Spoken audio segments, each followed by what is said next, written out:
Kita beralih ke informasi selanjutnya, Saudara. Polda Sumatera Utara mulai mengusut dugaan perbudakan modern yang dilakukan oleh Bupati Langkat nonaktif terbit rencana Peranginangin di rumah pribadinya. Polisi menyebut tim gabungan dari Direktorat Reserse Narkoba, Direktorat Reserse Kriminal Umum, dan BNN sedang mengecek lokasi. Selain itu, mereka juga sedang meminta keterangan kepada warga sekitar. Informasi lebih lengkapnya akan disampaikan oleh rekan jurnalis kami dari Tribun Medan, ada Freddy di sana. Halo Freddy.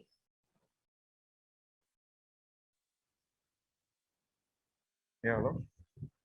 Ya, Freddy, bisa Anda informasikan seperti apa awal mula penemuan kerangkeng atau penjara manusia di rumah Bupati Langkat nonaktif terbit rencana Peranginangin ini?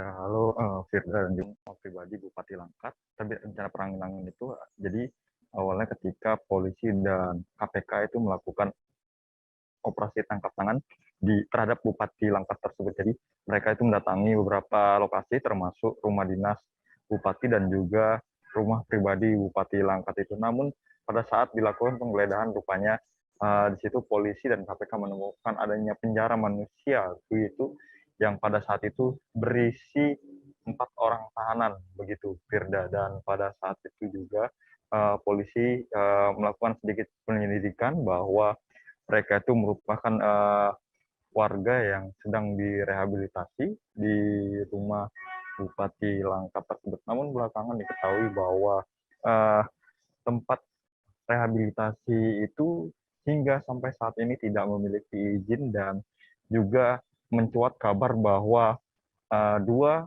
sel yang berukuran 6x6 itu merupakan tempat perbudakan modern begitu. Jadi perbudakan modern yang dimaksud adalah ternyata jumlahnya itu ada sekitar 40-an orang begitu yang ditahan di dalam sel 6x6 meter itu. Dan kebetulan memang pada saat polisi dan KPK melakukan penggeledahan itu hanya tinggal 4 orang. Nah, sisanya lagi itu sedang bekerja di kebun sawit milik Bupati Langkat terbit rencana Peranginangin. Nah, setelah mereka bekerja dan mereka tuh dikatakan bahwa mereka tuh bekerja sekitar 10 jam, dan setelah bekerja sore harinya sekitar pukul 18.00 mereka itu kembali lagi ke dalam sel tersebut. Dan informasi yang kami dapatkan, mereka itu tidak digaji selama bekerja. Jadi mereka itu bupati itu beralibi bahwa mereka itu direhabilitasi, namun ketika sudah 4 bulan itu mereka dipekerjakan dan tidak digaji, namun hanya diberikan makan begitu, Firda. Freddy, terdapat 40 orang pekerja yang dipekerjakan secara ilegal begitu oleh Bupati terbit rencana Peranginangin sendiri. Mengapa mereka bisa dipenjarakan oleh Bupati ini? Jadi menurut informasi dan keterangan dari polisi bahwa puluhan orang itu diserahkan oleh keluarganya begitu. Namun demikian polisi masih terus menyelidiki karena memang ada dugaan bahwa mereka itu yang ditahan adalah merupakan pekerja perkebunan milik si bupati itu yang melanggar peraturan gitu. Jadi mereka itu diduga dihukum gitu, menjalani hukuman. Sementara polisi juga masih menyelidiki soal informasi tersebut. Namun ada beberapa versi yang mengatakan bahwa mereka itu diserahkan oleh keluarganya sendiri karena mengalami kecanduan terhadap narkotika, sehingga keluarga menyerahkan agar anaknya itu dapat bisa berubah begitu atau sembuh dari ketergantungannya terhadap narkotika begitu, Firda. Freddy, mungkin bisa Anda gambarkan sedikit mengenai kondisi mereka yang kabarnya juga dianiaya di dalam penjara manusia ini. Ya, halo. Ya. Bisa Anda Halo. informasikan terkait kondisi mereka?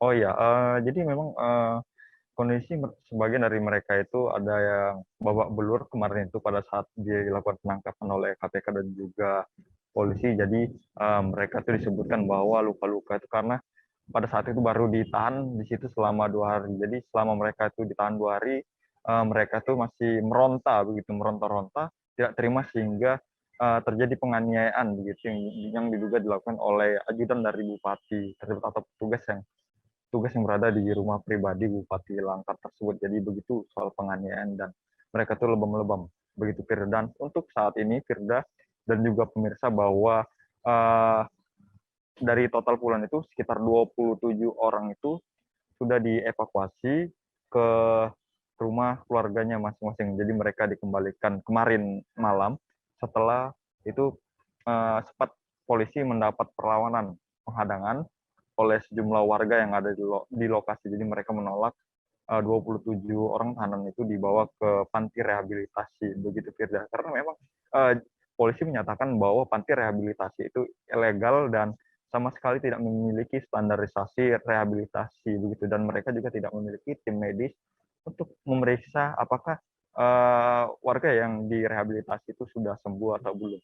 Jadi mereka itu benar-benar ilegal dan sama sekali tidak memiliki izin dan tidak mengetahui secara pasti. Jadi mereka itu hanya seperti menerka-nerka begitu apakah si orang tersebut sudah dapat dilepaskan begitu. Dan namun masa tahanan mereka itu adalah untuk yang pertama kali adalah